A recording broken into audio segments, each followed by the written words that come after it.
Hello everyone, my name is Caitlin Malone and welcome back to my true crime channel. Today I'm covering the case of Dylan Redwine, which is a case that has stuck with me for years, all the way until the recent conviction this past July. And it is definitely a case that has haunted me. It's one of these cases that for whatever reason, like when I go through it, it literally makes me cry listening to it because it is just so heartbreaking what happened to Dylan. But I really wanted to share Dylan's story with you guys today and what happened to him. So today we are going to be going through his case. This might be a bit of a long one. There is quite a lot of information on it, and it's definitely a story that I think you guys are going to be interested in and it needs to be told. Today we're going to be heading back to Colorado, and for whatever reason, Colorado is such a beautiful place, but there are a lot of recent cases that have happened there, and it is, I don't know what's in the water there, but there's something going on in Colorado. But before we get to the conviction, I think we need to go back to the beginning of this story and the 13-year-old boy who is the center of it, Dylan Redwine. Dylan Nicholas Redwine was born on February 6th of 1999. And the fact that he was born the same year as my husband really gets to me because he was 12 years old when this happened. And just thinking that my husband is 22 years old now,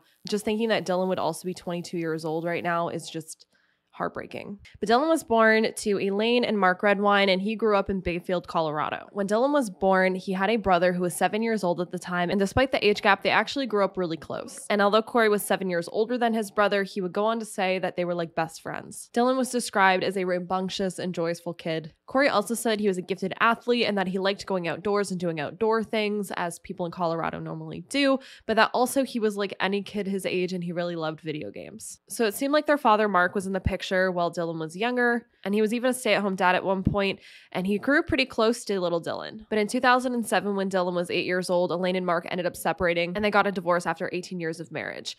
And once we get through this case and you hear what comes out, it really makes me wonder the true roots to why Elaine and Mark got divorced. Now, I found out that Elaine got full custody of the children due to a 2001 charge of child abuse that Mark had, but when I try to look into this charge and find it, I couldn't find anything on it. So if you guys see anything on that down below, please let me know because I'm very curious about this charge. So they got divorced, and I am a child of divorce. So I totally understand when they say that things between this couple got very nasty after the divorce. Mark was talking very negatively about his ex-wife. And this, along with some other things that I will bring up a little bit later in this story, would start to cause the relationship between Dylan and Mark to decline pretty rapidly as Dylan got older and could understand more about what was going on. It was also noted that there was a family disturbance in 2010 where Dylan witnessed his father's explosive temper, which would definitely also impact the relationship. Again, I couldn't find much detail into what this explosive fight was, whatever happened. Dylan would have been around 10 or 11 years old at this time, and when he witnessed this happen, it definitely impacted how he viewed his father. Again, I really couldn't find much on this child abuse claim, and I also couldn't really find much about the family disturbance claim. But despite these incidences, 2 years later, Dylan would discover something much, much worse about his father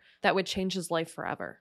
With their father out of the picture, Corey started acting kind of like a father figure towards Dylan, and he would take him to basketball practices, talk to him about girls, things that brothers do. And this may have been because although Mark did have visitation rights, he didn't really take advantage of those visitation rights very often. And it seemed that when he did take advantage of them, the situations were never very fun. I'll put it that way. In June of 2012, Elaine got married to her new husband, Michael Hall, and they ended up moving the whole family to Colorado Springs. Around this time, the boys would periodically live with their father off and on. It seemed like sometimes for weekends, sometimes for weeks. Probably like during holiday breaks and stuff. All of this would kind of depend on Mark's schedule because he was a long-haul truck driver, and it seems like on accounts, some years Mark wasn't even in Colorado for most of the year. That Thanksgiving of 2012, it would be one of those visits, but this visit would turn out very differently than the others. This visit was actually mandated by the courts, and it was saying that Dylan needed to spend that Thanksgiving with his father, Mark. Corey was an adult at this point, so he didn't have to go on these visits anymore, but Dylan still had to. The thing about this is Dylan did not want to go see his father this Thanksgiving, and he was very adamant about not wanting to go. It was noted that he had voiced that he did not want to go to his father's that weekend, and instead he wanted to spend the Thanksgiving holiday with his mother and his mother's side of the family, which honestly just makes this case so much worse. And this is where it starts getting emotional for me, just thinking about this. This poor kid did not want to go, but the courts forced him to go to his father's. And after last week's video on the failure of the court systems and CPS and all that stuff with the Melanie Montgomery case, It makes me heated.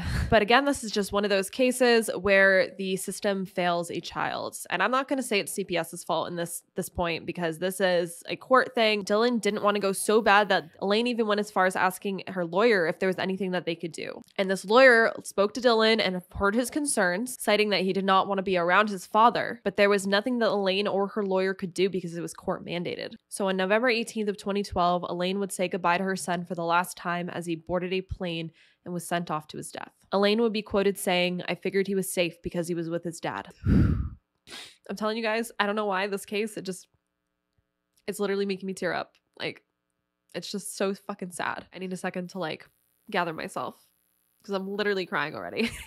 So Dylan would later land in Durango, Colorado, about 30 minutes away from Bayfield, and he would text his mother a sad face emoji, which is, again, why I'm crying right now. It's just so fucking sad that this kid so badly did not want to go, yet he had no choice. He literally had no choice in the matter. So surveillance footage would show Mark Redwine picking Dylan up from the airport and show their next two stops would be a Walmart and then a McDonald's drive-thru. After that, they would drive to Mark's home at 2343 County Road 500, which is a very rural place. I'll put it up on the screen here so you guys can see. Pretty much in the middle of nowhere in the woods. He does have some neighbors and stuff around, but it actually kind of reminds me of like where my cottage and stuff is here in Northern Ontario.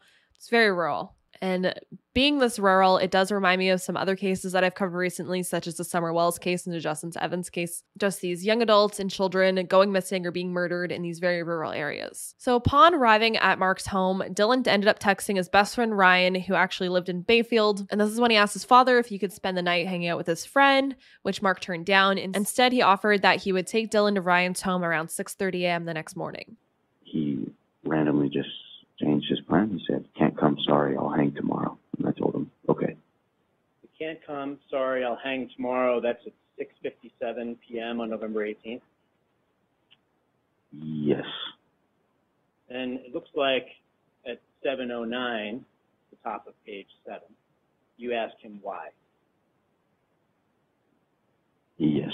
What does he say in response? IDK, which means I don't know. What do you ask him, Mr. Nava? I asked him, did your dad say no? What does Dylan say? He said, yeah. And I said, oh, okay. But he had asked if he could come over early, like 6:30 early tomorrow. I told him, yeah. And he said, you better let me in. I said, I will. I'm going to be at my GMOS, my grandmother's, my residence right now. Okay.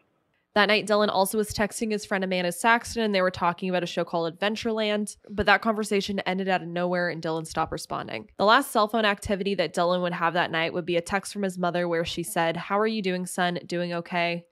But she would never get a reply. No one would ever hear from 13-year-old Dylan Redwine ever again after that night. And his last phone activity and communication would be at 9:37 p.m. And again, this just makes me so mad. It's so sad, and we're not even into it yet. According to Mark, when him and Dylan got home, they threw a Nerf football around outside, and then they went inside to watch a movie that they had purchased at Walmart earlier in that night.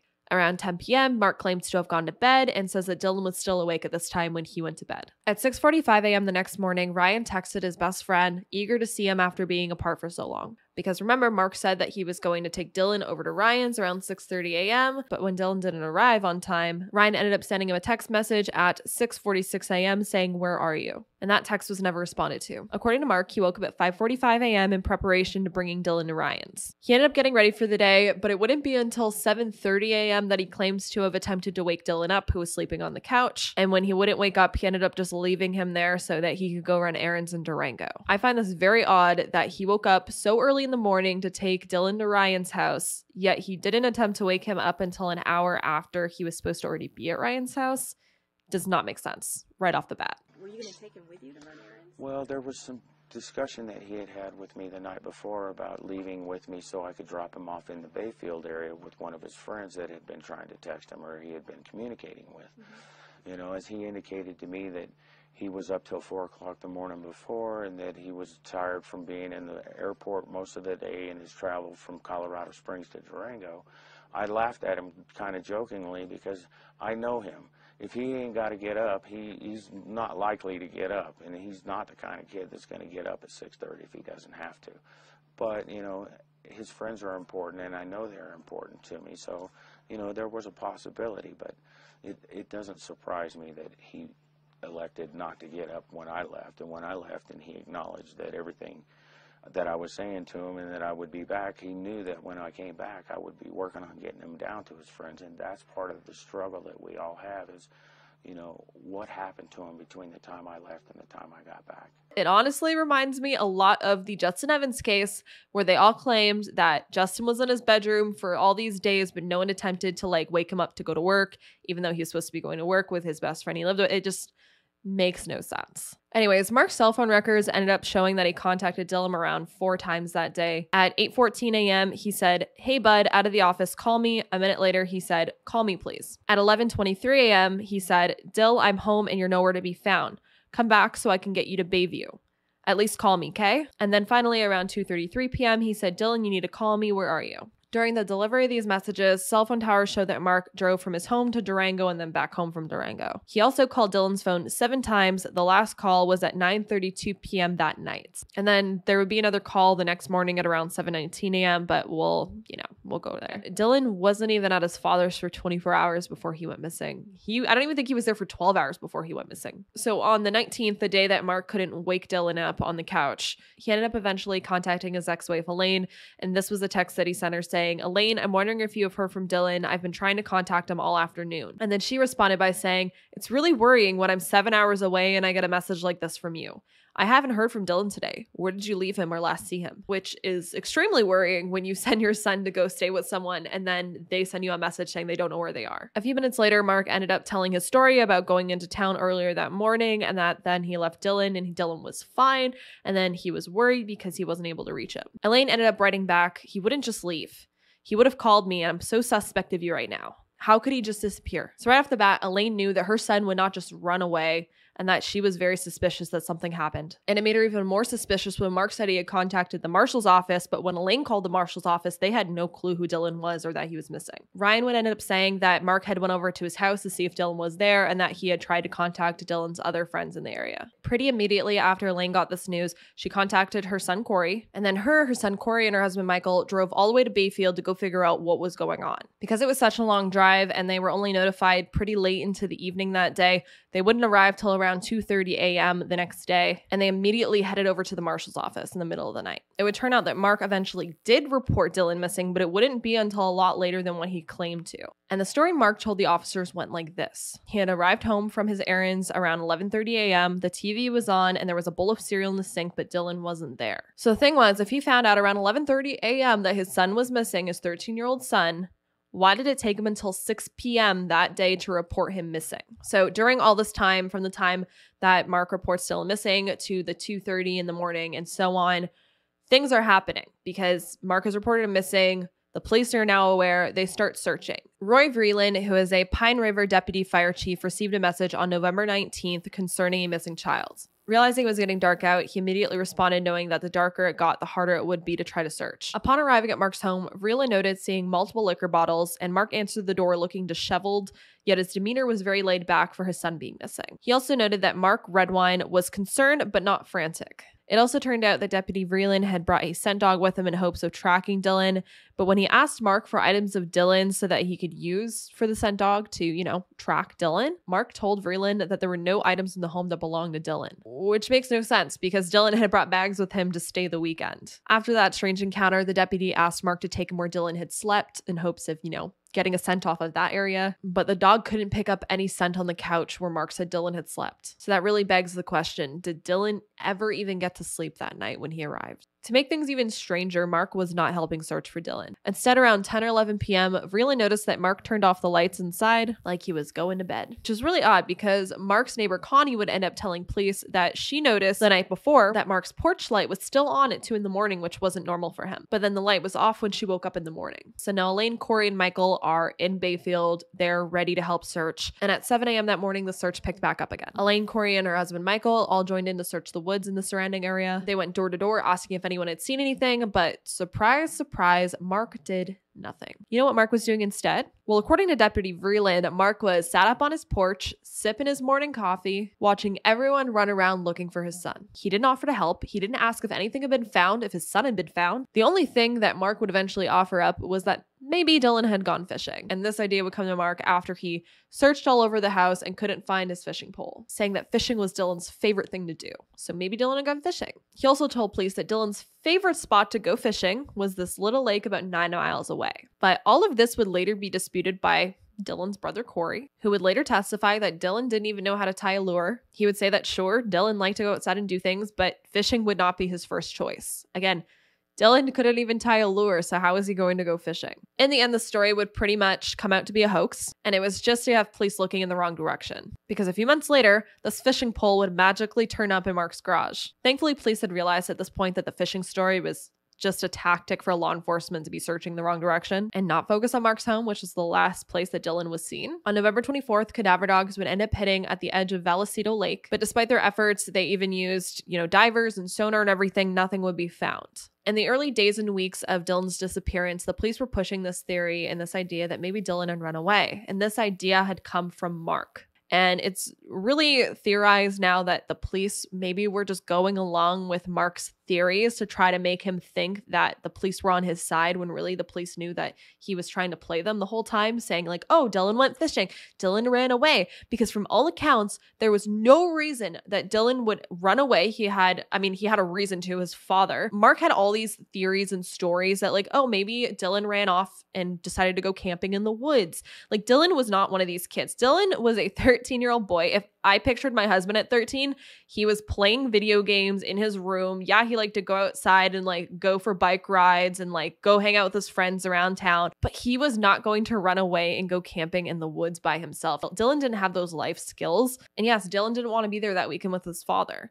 But if Dylan was going to leave his father's house and run away, he would have ran back to his mother. He would have contacted his mother. He would have contacted his brother. He would have contacted his stepfather.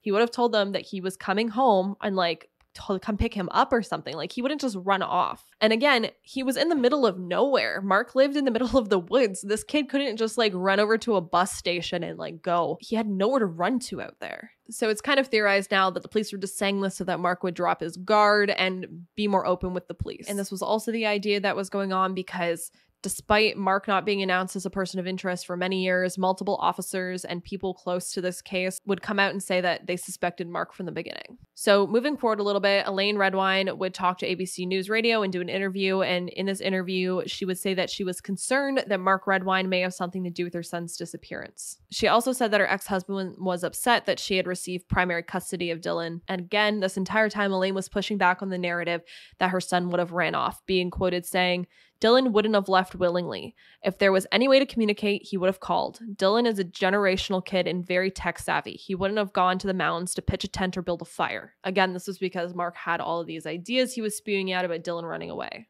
On November 25th, the FBI finally joins the search, and I give hats off to this police department because they immediately called in the FBI when they realized that this was going to be bigger than they could handle. A lot of police departments are scared to do that. They don't want to, have the case taken away from them. Sometimes they want to get like the glory of solving the case. But thankfully, this police department knew when to ask for help, and they asked for it, and the FBI showed up. And one of the reasons they also called in the FBI is because they were having trouble piecing together Mark's statements about what happened to Dylan. And this is when we get into Special Agent John Grusing of the FBI, who swoops in, arrives in Durango to question Mark on 3 separate occasions. So we're going to get into these interviews, interrogations, whatever you want to call them, that Agent Grusing had with Mark. So the first time Agent Grusing talked to Mark, he asked Mark to write what is called a free narrative, which is basically like describing the events that happened so that it could be understood. And he did this so that he could see the areas of Mark's story that were highly detailed or had limited details.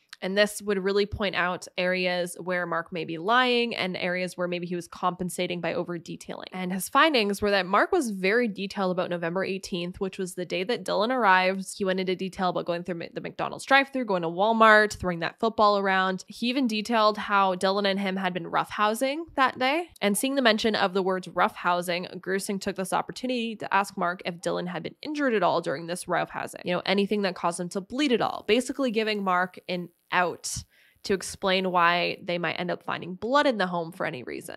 But no, Mark quickly didn't take that out and just told Agent Grusing that no, there was no reason that there would be any blood. Dylan was perfectly fine. He didn't get hurt at all. Mark also mentioned that the day after when his son had gone missing, he assumed his son had just gone fishing with a friend named Tristan, which is what led him to searching for the fishing pole. And then, he took an hour nap after he realized that the fishing pole wasn't there. An hour nap when his son was not accounted for half of the day and was not communicating with him, not responding back.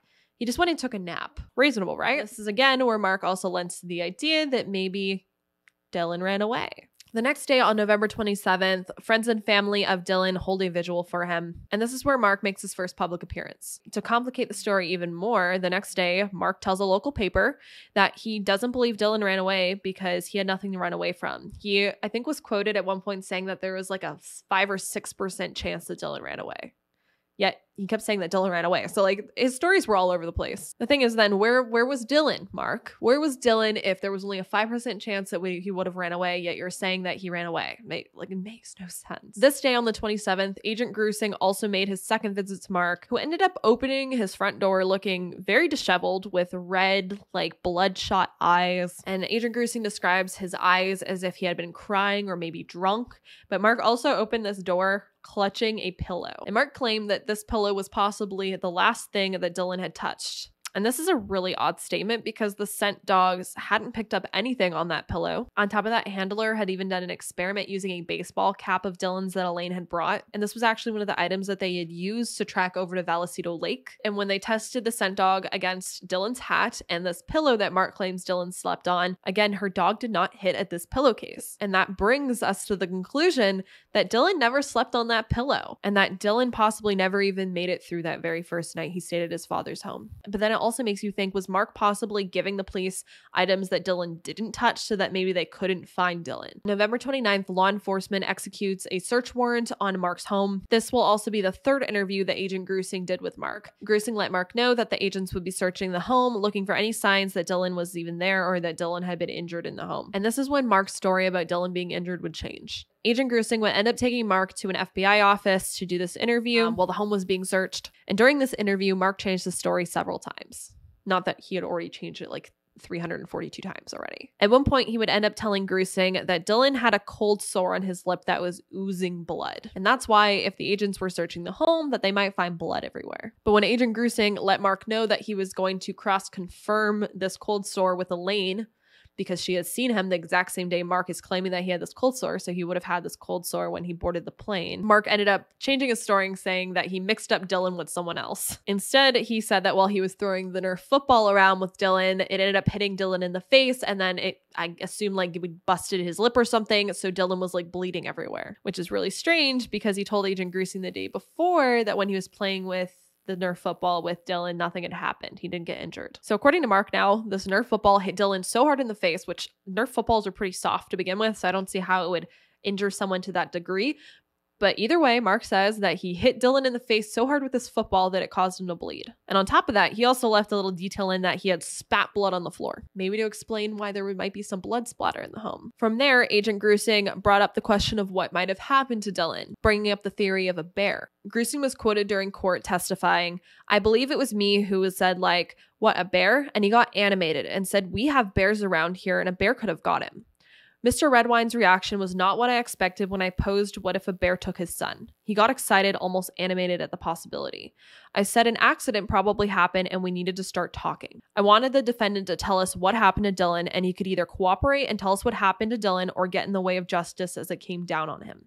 The prosecutor then asked Grusing to describe Mark Redwine's reaction. And the way he describes this is that the defendant leaned forward and his shoulders slumped and his head went down, and we just let him sit there and think for a while, Grusing testified. He eventually said, "I've got to think about myself." So basically when the FBI agent asked Mark, you need to tell us what happened and everything, Mark literally sunk down on himself and was like, "I need to think about myself." "Your son's missing, sir." Again, I'm just astonished that it took so long to get an arrest in this case. Elaine would again talk to ABC News, and this is when she said that she feared her ex-husband had done something to her son, and she was quoted saying, "I was married to Mark for a whole lot of years, and I know the way he reacts to things. If Dylan maybe did or said something that wasn't what Mark wanted to hear, I'm afraid of how Mark would have reacted." Elaine would also say that while her and Michael and Corey were searching for Dylan, they'd attempted to text and call Mark on multiple occasions and update him and ask him questions, but Mark wouldn't answer. And at one point, I think Elaine also said on the Dr. Phil show, which we'll get into that Mark had blocked her. So she had no way of communicating with him. And she also didn't talk to him for months and months and months until they ended up meeting on the Dr. Phil show. What I find so interesting is that Dylan didn't want to go see his father. He didn't want to go so badly that he had his mother contact a lawyer, and they were trying so hard so that Dylan didn't have to go this weekend. Yet this is how Mark explains his relationship with his son, which is just so left field compared to what everyone else says and what Dylan, it seems, to even care. And Mark allegedly even has a tattoo of his son's name on him. Yet Dylan didn't want to go to his father's home anymore. And there's going to be a lot of other reasons we're going to bring up and towards the end of this video to why Dylan didn't like his father anymore and didn't respect his father. But it's just so strange that we all know and we all hear from everyone else how Dylan felt about his father, yet this is how Mark describes his relationship with his son. We're inseparable. I mean, anywhere I was, he was right there beside me. You know, he would come to me before he would go to his mom. You know, I think in many ways that was part of the problems that developed in our relationship, was because while she was out earning a career, it was very difficult for her to lose sight of the fact that she wasn't there bonding with Dylan the way I was. And I think that that was a huge problem for her. Mm. And I think that that has been a problem for her for a long time now. All these interviews happened with Mark. Let's jump back to that search the FBI did on Mark's home, where they were looking for any evidence in the home that Dylan was killed there or something happened to Dylan there. And all this was happening while Agent Grusing was questioning Mark at the FBI office. And I'm going to tell you now, it's not going to be good. So according to the arrest affidavit, Dylan Redwine's blood was found in multiple places in the home. I'm going to have a picture up on the screen here so you can see the living room and the layout of it and what it looked like. And we're going to go through where they found blood. In the living room, the floor under the rug was tested with luminol and was positive for blood. Luminol was used on the couch cushions and was again positive for blood. Luminol was tested on the coffee table and was positive for blood. There were multiple spots in this living room that had blood. And eventually later in court, Mark would attempt to say that there was blood all over this living room from a previous year when Dylan had cut his finger.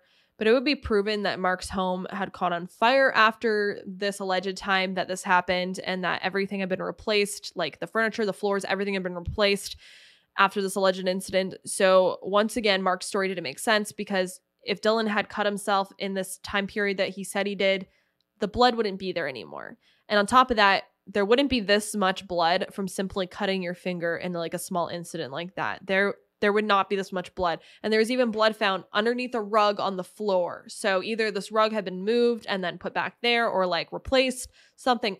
There was too much blood for something as simple as cutting a finger. And I think on top of that, he also had his like girlfriend at the time lie and say that she's seen Dylan cut his finger. It was a whole mess. Like, Mark's stories are so crazy. Like, I don't understand. Now we're going to get into this whole Dr. Phil debacle. At the beginning of 2013, a two-part series is released on the Dr. Phil show about Dylan Redwine's disappearance. Mark, Elaine, and Corey would all appear and were interviewed on the show. Dr. Phil would also ask Mark to take a polygraph test, which he refused, saying that he didn't feel like it was the best time for one. Now, I can't play any of the clips from the Dr. Phil show because Dr. Phil's notorious for taking down people's videos for copyright claims and just whatever. I'm not going to do that to my channel.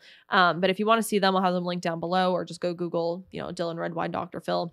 They'll all come up. There's tons of clips. They're definitely interesting to watch. I do think Dr. Phil went way too hard on Dylan's mother, Elaine, especially on the part where he talks about how Elaine and Mark hadn't talked for like months and months and months after Dylan went missing. And I don't know. I feel like Dr. Phil was just too rude to her about that, because Mark literally blocked her. She was separated from it. She had no reason, way to talk to Mark. Let me know down below how you feel about that after you watch that clip. So during this time of the Dr. Phil show and all this stuff, searches are still going on for Dylan near Vallecito Lake. And Elaine's husband, Michael, is actually actively still helping with the search. So this is a really interesting thing I found out, and I didn't know until I was researching this case. It turns out while Michael was helping search, he realized he needed to pee, so he decided to drive a few minutes away to this road called Middle Mountain Road to get some privacy to, use the bathroom. And this was an area that actually hadn't been searched yet because while these searches were taking place, it was still very cold and snowy out. It's Colorado. Things were frozen. And this wasn't an area that they were safely able to search at that time point because this road was actually like blocked off. It had like signs and stuff saying vehicles couldn't enter.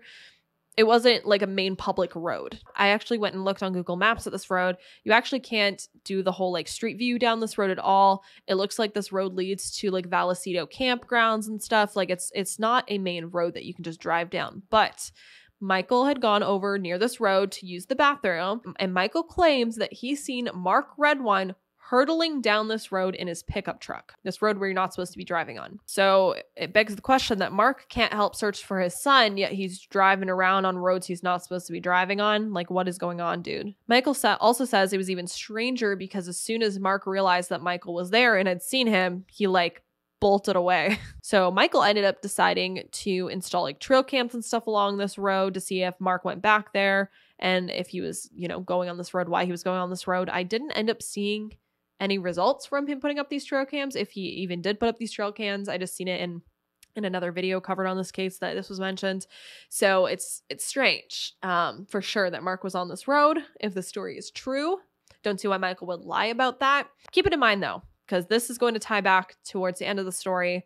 Mark was on this road he's not supposed to be on. Michael ends up catching him on there, but he can't go search for his son, yet he's driving down these roads. Very strange. By June, the snow had all melted and crews were finally able to make their way to searching the Middle Mountain Road area. An investigator even reached out to Mark at this time to see if he would help with the search, and Mark ended up ignoring his calls. And then he ended up lying about how his phone had fell in the sink, so his phone wasn't working anymore, which ended up being proven to be a lie because his phone ended up being found in one of his briefcases, and his phone was working perfectly fine. So Mark was just blatantly ignoring everyone, not wanting to help search for his son. And it would make sense that Mark didn't want to go search this road because on June 26th of 2013, about 7 months after Dylan had gone missing, bones would be found during a search in a wooded area just north of Vallecito Lake off of Middle Mountain Road, just miles from Mark's home. So the police ended up finding some things, and these would include shreds of underwear, a sock, a shredded portion of a shirt, black earbuds, a single shoe, and at least 3 bones, which were noted to be a tibia, fibula, and clavicle. And all these items and these bones were found just off of an ATV path and would quickly be identified as 13-year-old Dylan Redwine. And Dylan's cause of death would eventually be marked as undetermined because they obviously only found a couple bones. They didn't have his skull. They didn't have anything that they could really tell what was going on. Coroner, however, did say that he did not believe that Dylan had been killed by animals, although it was very clear that animals had like scavenged his bones and like his clothes and stuff like that. And then Mark Redwine had the audacity to tell the Denver Post that he was blindsided to hear the news that his son had been found dead. August 4th, Mark Redwine's home would be searched again. A dog handler named Karen Guman would bring her dog Molly to the sheriff's office. Here, Molly would be presented with bags full of articles of clothing, which Molly would signal at for the scent of human remains. And these bags were filled with Mark Redwine's clothes that he was wearing the day that Dylan went missing. At Mark's home, Molly once again signaled at the garage, she signaled outside, and several times on the main floor. She also signaled for human remains at the back of Mark Redwine's truck, as well as several times on Middle Mountain Road. A debit card with Dylan's name on it would eventually be found as well inside of a briefcase owned by Mark. This is also, I think, where they found Mark's cell phone that wasn't working. And as far as I know, to this day, Dylan's wallet has never been found, his iPod, his cell phone, none of that has ever been found. Yet for some reason, Mark had Dylan's debit card in his bag. 2 years would pass and no one would be held responsible for Dylan's death. And it wouldn't be until 2015 when Dylan's skull would be found by some hikers. According to the Durango Herald, Daniel and Leah Foster found the skull 5 miles from where his first remains were found in June of 2013. Leah Foster testified that her husband picked up the skull first and said, "Hey honey, what do you think this is?" "I immediately knew it was a skull," Leah said, but her husband was skeptical, she said. "I just thought it looked neat," Daniel Foster said. Daniel testified the area looked like an animal's den. He said there were no other bones in the area, but animal fur was stuck to the surrounding trees and shrubs. Daniel Foster eventually set down the skull within a foot of where he had found it. There was no clear damage to the skull when they found it, and no damage was done by them to the skull. The Fosters continued their hike, but after returning home, a neighbor gave Leah Foster a phone number for the police so that she could call to report the found skull. Leah and Daniel met investigator Goldbrich the next day, and together they went to relocate the skull. So investigators went out, they found the skull, they brought it in, they ended up being able to figure out that this was Dylan's skull. And now that investigators had Dylan's skull, they were finally able to determine that Dylan had gotten a skull fracture around the time he was killed. There were also 2 small marks on his skull, thought to have been from something like a kitchen knife. Forensic pathologist Robert Kurtzman finally was able to determine that Dylan had been murdered. Now around June 29th of 2015, Elaine files a wrongful death lawsuit against her ex-husband because nothing is still happening. No one's been arrested for Dylan's murder. And to add on to this case making me angry, it seems like the lawsuit was dropped due to statute of limitations. It seems like it had been a couple of years now. She wasn't able to file for this lawsuit, which is just ridiculous to me. Now we're going to jump forward another year to August of 2016. We're getting closer to present time. Investigators would get a tip that Mark Redwine had thrown some things out. So the investigators went to Mark's garbage, which is legal for them to do. It's on public property. In these bags that Mark threw out, they ended up finding pictures of Dylan from ages around 10 to 13 and photos of Elaine. So Mark was throwing out photos of his son who was missing and then murdered and dead. Why was Mark throwing out these images? These are usually things that you'd want to keep because you're never going to see your son again. Then we're going to jump a whole nother year forward. This is when there's finally an arrest made. July 22nd of 2017. It took that long for this to happen. Mark Redwine is finally arrested and charged in the connection of his death of his son. Just keep your hands up. Volleyball, watch the cab. I got the cab. Around me. Go around back. Yep. Just keep your hands up. Don't move, bud, okay? Do not move. Drop a cigarette. Good. You guys can, you'll explain to me what's going on? Yes, sir. Is your name Mark? Yes, it is.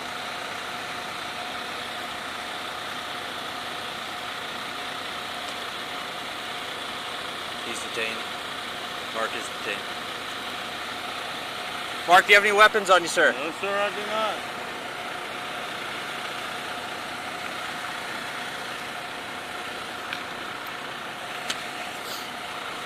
Rolling my way? Yeah. Just gotta check you, okay, Mark? I'm fine. Okay. Just rolling that way. Yeah. You gotta check that side? Yeah. Are you Mark? Yes, sir. Okay. I'm the sergeant. Did you say you asked to speak with me? Well, I was asking a few questions. First of all, I'm trying to understand what exactly is going on. Okay. Before we get going here, I do got to let you know I am equipped with the body-worn camera. It records both audio and video. Okay. Have you been read your Miranda rights yet? No, I have not. Okay. Let me make sure I get those read to you so that I'm trying to answer all the questions you have.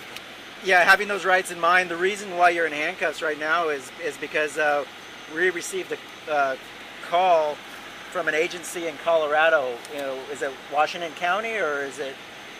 La Plata County, maybe? Okay. And what had happened is they had got information that you were potentially up here, and they said that they had a warrant for murder second for you. I have no clue what that's regarding. I'm sorry? I have no idea what that's about. Okay. It is in the system. And that's why, obviously, we try to approach it as safely as we could because we don't want you to get hurt and we don't want us to get hurt. We all want to go home to our families and stuff like that. I have a problem. Okay. So, no, I have no problem with what you did. I appreciate how cooperative you were with us, so. The indictment says blood belonging to Dylan Redwine was found in the Redwine home. He's being charged with second-degree murder and child abuse resulting in death. So as I've been saying in the beginning, all signs point to Mark Redwine being involved in the death of his son. Dylan's blood was found in his home, all of his sketchy stories that don't line up, just his overall demeanor after Dylan goes missing. All of this makes sense. But what's left is, what is the motive for Mark killing Dylan? Especially after his son had only been there for less than 24 hours at his home. He had just arrived, and then all of a sudden he kills him. No one knows why. I don't think to this day Mark has ever said what actually happened. This is what everyone believes happened, what police believe happened, and the motive to why Mark killed Dylan. So we're actually going to be jumping all the way back in time to 2011, about a year before Dylan's killed. Police believe that the tension between Mark and Dylan reached a head in 2011 when Mark told his sons to pack their bags and took them to Michigan for Father's Day. Mark, Corey, and Dylan spent time going to watch car races, going to basketball games, normal father and son stuff. But this is where things get really weird. One day, while Mark and Dylan and Corey were all in the hotel room, Mark decided to take a nap, and Dylan was using Mark's laptop. On this laptop, Dylan would find files that would both disgust and horrify him. Images of their father that no one would want to see. And these are images I'm honestly not going to include in this video because I don't want to, again, get taken down by YouTube. I'm pretty sure these are things that YouTube doesn't want on their platform. I don't think anyone ever wanted to see these images. I'm just going to say, if you go on Google and you type in Mark Redwine photos, they will pop up. And I'm giving you a warning now. They are very graphic. It's not a position that anyone would want to see their father in. I don't even know how to put this, but I'm just going to say it. These were selfies of Mark Redwine wearing a woman's bra, wearing makeup, and wearing a soiled diaper. Soiled, yes, with feces. But then there were more photos. And there were photos of Mark eating the feces from this diaper. It is all over his face. It's on his nose. It's in his beard. There is feces all over him. And he looks to be enjoying it. These aren't photos where he was like forced to do this. These were selfies where he is enjoying taking them. Why? He decided to dress up in a woman's bra and wear makeup and soil himself in a diaper and then take pictures of himself eating his own feces out of a diaper. I do not understand, and I don't even want to begin to understand why he did it. I don't know. Was he taking these pictures for someone else online to see? There are a lot of weird people online that like to see things like this, that's for sure. Or if he was just doing it for his own pleasure, we will never know. But now that you know that, then, 12-year-old Dylan seen these photos of his father on his father's laptop, it all starts to make a lot more sense who this man is and why Dylan did not want to go see him anymore. So let's say Dylan's about 12 years old. Corey is around 19. Corey's an adult. And they're looking at these photos of their father going, what the hell did we just find? So they end up locking themselves up in the hotel bathroom, and Corey pulls out his phone and he ends up taking pictures of the laptop screen of these photos of his father, which is how we all ended up getting these photos in present time now that are on Google. Because Corey ended up taking pictures of these photos. We probably might not have them if Corey hadn't have done that. And Corey says in his testimony that this is when Dylan lost all respect for their father. And I'm sure Corey also lost respect for their father. So it seems that the brothers didn't make Mark aware that they found the photos that day. And even Elaine didn't know about these photos until after Dylan was missing. So after this, Corey and Mark ended up having a falling out, which is expected. So it ends up turning out, according to the Durango Herald, that during cross-examination, Corey Redwine revealed that he ended up texting these photos that Dylan had found to their father. This ended up happening. Corey explains that he had texted the photos during a dispute with his father. Father was upset. I guess Corey and his girlfriend had like stayed over at his home and then left like dishes and liquor bottles and everything around the property. According to Mark, he was upset. He sent these photos of these liquor bottles to Corey. And in a response, Corey ended up sending those photos of his father in that position, eating his own feces, back to him. In text messages accompanying the photos, Corey wrote to his father, "I've got some photos too." He followed up with further angry texts to Mark Redwine, including, "Hey, beautiful, you are what you eat. Look in the mirror." Which is, whew. Okay, Corey. So Corey and Mark are now on the outs. Corey's fed up with his father. He is an adult at this point, though, so he has the option to say he doesn't want to go hang out with his father anymore. Dylan, however, does not. Corey's fed up with his father at this point, and he uses that ammunition against him. Mark ends up responding with texts like, "You're a thief, you're just trying to hurt me like Elaine." And Mark is very insistent that Corey wasn't to tell Dylan about these photos because Dylan had been hurt enough, and if Corey really cared about Dylan, he wouldn't hurt him more. But little did Mark know that Dylan was the one that found these photos. But because of these texts that Mark sent Corey, we know at this point that Dylan still hadn't told his father that he knew about the photos. But after that fight, Mark had gone on another trip with Dylan in August of 2012, and this would just be a few months before Dylan goes missing. During this trip, Mark spent the entire time complaining about his ex-wife and Corey, telling Dylan how they weren't good influences towards him. And this really, really set Dylan off. Because while Dylan was with their father, Corey was at the movies, and he began receiving multiple calls and texts from Dylan, who was texting him saying, "Hey, send me those poop pics of Papa, because he was giving me a speech about you guys being a bad example, and I want to show him who really is." Corey didn't end up sending those photos to Dylan because he didn't want to make the tension between Dylan and their father any worse. Dylan asked Corey several times for these photos. Dylan really wanted some ammunition to use against their father, but Corey wouldn't budge. Investigators believe, however, that Thanksgiving weekend in 2012, just a few months after that incident where Dylan's texting Corey asking for these photos, that Dylan could no longer hide his disgust for his father and the knowledge of those photos. I believe that after Dylan arrived, they went to Walmart, that McDonald's, and they got home. Something happened where Dylan let his feelings out about his father. It spun Mark into a blind rage, and Mark ended up mortally wounding Dylan. Mark would eventually go through the trials, and there's a ton of footage of that. I'll have some link down below, or just go look it up on YouTube. There's tons and tons of footage of the court hearings. And thankfully, Mark Redwine would eventually be found guilty in the murder of his son, Dylan. And finally, on October 8th of 2021, so just a couple months ago, Mark Redwine would be sentenced to 48 years in prison. Judge Jeffrey Wilson said Mark Redwine, who was then 59, still took absolutely no responsibility for what he did to his son. At the sentencing that Friday morning, Wilson said he had trouble remembering a convicted criminal defendant that had shown such an utter lack of remorse for his criminal behavior. He was also quoted saying, "The community needs to be protected from you. You need to be removed from society for a very long period of time. I'm going to sentence you to 48 years on both counts, with 5 years of parole will be served concurrently.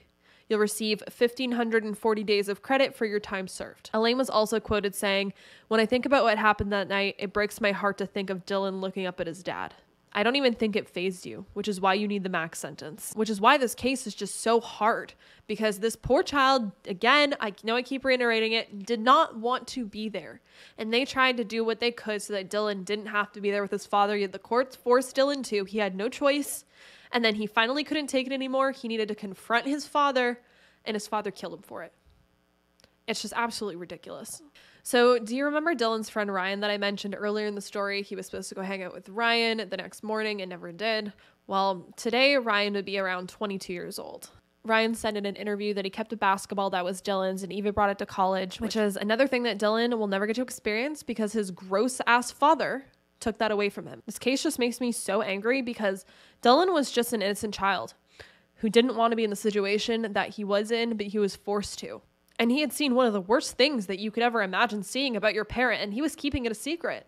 The courts put Mark first, and this put Dylan in a situation that got him killed. And we've seen this time and time again, and it's sickening. Just to think that if the courts had let Dylan decide that he didn't want to go to his father's, that Dylan could still be here today. It just makes me so mad and upset. And it should make you mad and upset too. But if there was to say one thing that remotely came out in the end that was good, it was that Elaine and the mother of another missing child motioned to change the sentence for tampering with a human body, and they ended up getting the law passed. So now in Colorado, tampering with a human body is a felony. And after this law was passed, which made tampering with a human body a felony, this law has been used in two really big cases. Two big cases that you might also know about. One being the Chris Watts case, and the other being used against Letitia Stout. Because of what happened to Dylan, these two people have been brought to further justice with these charges. But this is the case of Dylan Redwine, and I want you all to keep Dylan in your hearts, just as I and many others have kept him in our hearts over the years following his story. Finally, after all these years, just a few months ago, last year, his father was finally sentenced in his death. And it felt like the light at the end of the tunnel was finally seen. Because for so many years, we've been sitting here waiting for justice for Dylan. And Dylan has finally gotten justice in some form. To Mark out there, you are a sick son of a bitch. And Dylan did not deserve anything that you did to him. Dylan should still be here with us all today. Again, it just makes me so sick that Dylan is around the same age as my husband. Dylan should be 22 years old right now. He should be out living his life. He should have gone to college. He should have gotten married. He should be thinking about having kids. But his father took that all away from him. Let me know down below how you guys feel about this case. If you find anything that I have left out, definitely let's discuss it. I really want to have a big chat about the court systems. If you think that the children's rights should come first over the parents' rights. As always, if you're not subscribed to my channel, please hit that subscribe button and turn on the notification bell so that you're notified when I post videos. I do post weekly. And give this video a big thumbs up and share if you feel like it's worth sharing. I really do think Dylan's story is worth sharing. Let's have a chat below, and I will see you guys in the next video. Bye.